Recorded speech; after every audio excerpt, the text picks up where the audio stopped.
فلسطینی صدر محمود عباس نے مشترکہ اعلامیے کے متعلق نومبر میں معاہدہ طے پا جانے کی نوید دی۔ محمود عباس کے بیان کے مطابق مشرق وسطی امن کانفرنس میں 12 عرب ممالک، 3 مسلم ممالک، اقوام متحدہ کی سلامتی کونسل کے 5 مستقل ارکان اور G6 اور G8 ممالک سمیت کم از کم 36 سے 40 ممالک شرکت کریں گے۔ محمود عباس کا یہ اعلان ایک سٹیج ڈرامہ تھا جو کہ دنیا کو بظاہر فلسطینی عوام کے مسائل کے حل کے لیے راضی کرنے پر تیار کیا گیا، مگر پردے کے پیچھے صہیونی عزائم اور الفتح کی اقتدار کی ہوس کے ارادے پوری طرح جھلک رہے تھے۔ اگر عرب ممالک میں امن کانفرنس میں شقوں پر مطمئن نہیں ہوتے تو اس کی کامیابی کے امکانات بہت کم تھے۔ سن 2000 میں کیمپ ڈیوڈ میں مشرق وسطی کے حوالے سے ہونے والی سربراہی کانفرنس عرب ممالک کی حمایت حاصل نہ ہونے پر ناکام ہو گئی تھی۔ اب مشرق وسطی امن کانفرنس میں شرکت کے حوالے سے سعودی عرب اور دیگر ممالک متذبذب تھے، اور وہ اس بات کے خواہاں تھے کہ اس کانفرنس کے حوالے سے انہیں یقین دلایا جائے کہ اس کانفرنس کے ذریعے واقعی مسئلہ فلسطین کا حقیقی حل ممکن ہو سکے گا۔ آیا اس کانفرنس کے ذریعے فلسطینی سرحدوں کا تعین، بیت المقدس، اسرائیلی آبادگاروں کی بستیوں کو محدود کرنا اور فلسطینی مہاجرین کے اہم مسائل اور ان کی آبادکاری جیسے مسائل کا حل ممکن ہو سکے گا؟ انہیں امریکہ کی چھتری تلے ہونے والی اس کانفرنس کے بارے میں خدشہ تھا کہ اس کانفرنس کا فائدہ استعماری طاقتوں اور اسرائیل ہی کو جائے گا۔ عرب ملکوں کو امریکہ ابھی تک اس کا تسلی بخش جواب نہیں دے پایا۔ اگر امریکہ اور اسرائیل واقعی مسئلہ فلسطین کے حقیقی حل کے خواہاں ہوں تو وہ حماس کو اس سے باہر رکھنے کی بجائے اسے بھی مذاکرات کے اس عمل کا حصہ بنائیں۔ حماس بھی اس میں ایک اہم فریق ہے۔ حماس کی شرکت کے بغیر امن کے قیام کی ضمانت کیسے دی جا سکتی ہے؟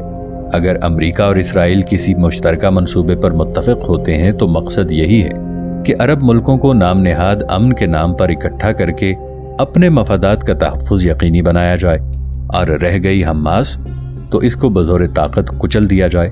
سعودی عرب امن کا خواہاں ہے، اس کے لیے اس نے ایک قابل عمل امن منصوبہ تجویز کیا۔ اس کے تحت عرب ممالک کی جانب سے اسرائیل کو اس شرط پر تسلیم کیا جائے گا کہ اگر وہ 1967 کی مشرق وسطی جنگ کے دوران قابض ہو جانے والے علاقوں سے دستبردار ہو جائے، تب فلسطینی ریاست کے قیام کے حق کو تسلیم کر لیا جائے گا۔ ان پناہ گزینوں کی آبادکاری کرے جو اسرائیل فلسطین جنگ کے دوران لبنان، اردن، شام اور دیگر ممالک میں قسم پرسی کی زندگی گزار رہے ہیں۔ اسرائیلی فوج حماس کے خلاف ہنوز کارروائیوں میں ملوث ہے۔ اسرائیلی دستوں نے حماس کے خلاف آپریشن کے دوران حماس کے 3 مجاہدین کو شہید کر دیا۔ اس پر اسرائیلی فوج کا کہنا تھا کہ یہ سب وہ دہشت گردوں کو جڑ سے اکھاڑنے کے لیے کر رہا ہے۔ اسرائیل حماس پر حملہ نہیں کر رہا بلکہ بقول اس کے دہشت گردوں کا خاتمہ کرنے کے لیے ان کے نیٹ ورک کو توڑ رہا ہے۔ اقوام متحدہ کے نمائندے بان کی مون نے اس پر تبصرہ کرتے ہوئے صہیونی ریاست کے اس اقدام کی مذمت کی کہ اس سے غزہ کی پٹی پر آباد تمام آبادی کو نقصان ہوگا۔ بان کی مون نے اسرائیل کو اپنے اقدامات پر غور و فکر کرنے پر زور دیا اور کہا کہ اسرائیل اپنے تمام اقدامات کا جائزہ لیتے ہوئے اسے خالصتاً انسانی بنیادوں پر تشکیل دے تاکہ بین الاقوامی قوانین کے تحت شہریوں کا تحفظ ممکن ہو سکے۔ ایندھن اور بجلی کی سپلائی کے منقطع کرنے سے غزہ کی پٹی پر آباد 1.4 ملین لوگوں کو بدحالی اور تباہی و بربادی جیسے سنگین خطرات کا سامنا کرنا پڑے گا۔ بان کی مون نے اسرائیل کی مذمت کرنے کے ساتھ ساتھ فلسطینی تنظیموں خصوصاً حماس کو بھی مفاہمتی رویہ اپنانے کی تاکید کی اور کہا کہ وہ اسرائیل کو اپنا ٹارگٹ نہ بنائے۔ ایہود اولمرٹ نے امن کے منصوبے پر بات کرتے ہوئے روشن پہلوؤں اور رجائیت پسندی کا حوالہ دیا، مگر کیا وہ پوری ایمانداری، ہمت، جرت اور منطق پسندی کے ساتھ اس منصوبے کو لے کر چلنا چاہتے تھے؟ اس طرح کی کانفرنسیں صرف نمائشی ہو کر رہ جاتی ہیں، بے معنی اور بے مقصد، جن سے مسئلے کا حل ممکن دکھائی نہیں دیتا۔ کچھ لوگ کہتے ہیں کہ اصل چیز یہ ہے کہ بات چیت کا ہونا، کیونکہ جب آپ بات کر رہے ہوتے ہیں تو آپ چلاتے نہیں، یعنی آپ کچھ سنتے ہیں اور کچھ سناتے ہیں۔ سننے اور سنانے کے اس عمل سے بہت سی غلط فہمیاں دور ہو جاتی ہیں اور مسئلے کے حل کے لیے بڑے نہ صحیح چھوٹے قدم ضرور اٹھتے ہیں۔ لیکن اگر بات چیت کو مقصد کے تحت کیا جائے، بات چیت کو صرف بات برائے بات یعنی گفتگو برائے گفتگو کے طور پر لیا جائے تو مسئلہ حل نہیں ہوتا بلکہ اور لمبا ہو جاتا ہے۔ مسئلہ ختم نہیں ہوتا اور گہرا ہو جاتا ہے، مایوسی بڑھ جاتی ہے اور چیخ پکار کبھی نہیں رکتی۔ اگر اسرائیل واقعی مایوسی کا خاتمہ اور چیخ پکار کے بجائے امن و سکون کا متلاشی ہو تو وہ حماس کا مذاکرات کے لیے بڑھا ہوا ہاتھ جھٹلانے کی بجائے تھام لیتا اور الفتح کے ساتھ ساتھ حماس سے بھی مفاہمتی اور مصالحانہ انداز اپناتا تاکہ حقیقی امن کا قیام ممکن ہوتا۔ ناظرین، آگے بڑھنے سے پہلے کامنٹ سیکشن میں ہمیں اپنی آراء سے ضرور آگاہ کیجیے گا کہ آپ کو ہماری یہ سیریز کیسی لگ رہی ہے۔ آئندہ آنے والی اقساط سے باخبر رہنے کے لیے ہمارے چینل کو سبسکرائب کر لیں اور ساتھ موجود بیل آئیکن کو ضرور کلک کر لیں۔ شکریہ۔ مشرق وسطی میں امن کے قیام کے لیے ضرورت ہے کسی ذہانت یا معجزے کی، ایسی ذہانت جس میں صدر جارج بش نہ جھلکتا ہو اور نہ ہی اس کی انتظامیہ کے منصوبے داد طلب کر رہے ہوں، کیونکہ یہ جارج بش اور اس کی انتظامیہ کی ذہانت و فراست ہی تو تھی جس نے مشرق وسطی کے معاملے کو سنگین ترین بنا دیا۔ مشرق وسطی میں امن کے بخیے ادھیڑ کر پھر امن کی تلاش کے لیے ہی بش کا اپنی ذہانت کا استعمال اچنبے کی بات ہرگز نہیں۔ بش اس پالیسی پر عمل پیرا ہونے کے عادی ہیں۔ اس وقت ذہانت و فراست میں صدر بش اکیلے نہیں بلکہ ان کے ہمساز فرانس کے صدر نکولس سرکوزی بھی تھے، یعنی ذہانت صدر بش میں ہے اور معجزہ یا کرشمہ دکھانے کا کمال سرکوزی میں ہے۔ ٹونی بلیئر کے امریکہ سے وفاداری دکھانے کے عمل کی پیروی نکولس سرکوزی کر رہے تھے۔ سرکوزی اور اس کے وزیر خارجہ برنارڈ کوچز بھی ان شخصیات میں ہیں جو کہ بڑے دھڑے سے دنیا بھر میں مسلمانوں کا استحصال کر رہے ہیں۔ سرکوزی اور اس کی انتظامیہ کا سٹائل اور پیرس کے دیگر ممالک سے تعلقات ٹونی بلیئر سے مماثل ہیں۔ حقیقت تو یہ ہے کہ مشرق وسطی میں امن کی تلاش امریکہ اور فرانس کا ڈھونگ ہے۔ حقیقی امن تک پہنچنے کے لیے دونوں کی کوئی مساعی دکھائی نہیں دیتی۔ بش نے پہلے عراق کو جنگ میں دھکیلا اور اپنے مقاصد کی کامیابی یا ناکامی سے قطع نظر وہاں سے نکلنے کا راستہ ڈھونڈتا رہا۔ عراق سے نکلنے کے بعد اس کے لیے اس کا اگلا ہدف ایران یا پھر شام بھی ہو سکتا تھا۔ صدر بش وائٹ ہاؤس کو چھوڑنے سے پہلے کچھ کر دکھانے کا عزم رکھتے تھے۔ اس کچھ کر دکھانے کے عزم کے لیے انہوں نے بہت سی جنگیں چھیڑی، دنیا کے امن و سکون کو تہ و بالا کیا، عراق کے صدر صدام حسین کو موت کے گھاٹ اتارا اور عراق کے عوام کو آپس میں ہی دست و گریبان کر دیا۔ وائٹ ہاؤس یعنی عہدہ صدارت کو چھوڑنے سے پہلے وہ مشرق وسطی میں امن کے قیام کے لیے کوشاں تھے۔ علاوہ ازیں تہران کو سبق سکھانا بھی ان کا مقصد اولین تھا، اس لیے وہ ایسی غلطیوں سے اجتناب کرنا چاہتے تھے اور اپنی سابقہ غلطیوں کو حلف غلط کی طرف مٹا دینے کے خواہاں تھے۔ ان کی نگاہیں اس کے لیے فلسطین پر ٹکی ہوئی تھیں۔ وہ فلسطینی تحریک آزادی کو مفلوج کر دینا چاہتے تھے۔ امن منصوبے کے قیام سے وہ اسے اتنا کھوکھلا کر دینا چاہتے تھے کہ اس میں کچھ بھی باقی نہ رہے۔ آزادی کے لیے سرگرم فلسطینی مجاہدین کے دم خم کو ختم کرنے کے لیے وہ تمام عرب ممالک کو امن منصوبے پر متفق کر دینا چاہتے تھے۔ اس میں وہ دوہری چال چل رہے تھے۔ ایک طرف تو وہ فلسطینیوں کے حقوق کے لیے بات کر رہے تھے، دوسری طرف وہ عرب ممالک سے سرٹیفکیٹ حاصل کر لینا چاہتے تھے تاکہ فلسطینی جدوجہد آزادی کو دہشت گردی قرار دے کر اس کا سر کچلا جا سکے۔ امن کانفرنس کی آڑ میں یہ ایک سرٹیفکیٹ ہے جو کہ وہ عرب دنیا کے ساتھ ساتھ اسلامی ریاستوں اور یورپی ممالک سے بھی منظور کروانا چاہتے تھے، بلکہ اس کی تائید اور توثیق کروانا چاہتے تھے۔ یہ منصوبہ جن شرائط پر ترتیب دیا گیا وہ صرف تل ابیب کے مفاد میں تھا۔ بش کے مقاصد کو خاطر خواہ کامیابی حاصل نہیں ہو رہی تھی، چاہے وہ مشرق وسطی، افریقہ یا پھر جنوبی ایشیا ہے۔ واشنگٹن میں اس کی انتظامیہ میں بھی یکجہتی کا فقدان تھا۔ واشنگٹن میں نائب صدر ڈک چینی اور اس کے درمیان تفاوت واضح ہوتی جا رہی تھی۔ علاقے کی صورتحال پر تبصرہ کرتے ہوئے، اس کے عدم استحکام اور انتظامی پہلوؤں پر بات چیت کرتے ہوئے ان کی گفتگو سے پتہ چلتا تھا کہ وہ امن کانفرنس سے متفق نہیں ہیں، حالانکہ وہ کئی معاملات پر اپنے اور کینڈولیزا رائس کے درمیان اختلافات کا بھی ذکر کرتے رہے۔ بش کا اپنا کیمپ اس وقت کمزور تھا۔ بش اس وقت اپنے دشمنوں کے خلاف شدت پسندانہ عزائم اور رویے کا مظاہرہ کر رہے تھے۔ امریکن فوج اور امریکی صلاحیتوں کو محاذ آرائی کی جنگ میں جھونک کر وہ دنیا کو نئی جنگوں کی طرف لے جا رہا تھا۔ فلسطین میں محمود عباس فلسطینی مسئلے کے حل کے لیے صدر اور ایمن لہود اسرائیلی وزیر اعظم کے ساتھ سر جوڑے بیٹھے تھے۔ محمود عباس اسرائیلی وزیر اعظم کے ساتھ گفت و شنید براہ راست کر رہے تھے، مگر اس کے باوجود بھی مسئلے کی کامیابی کے امکانات معدوم تھے۔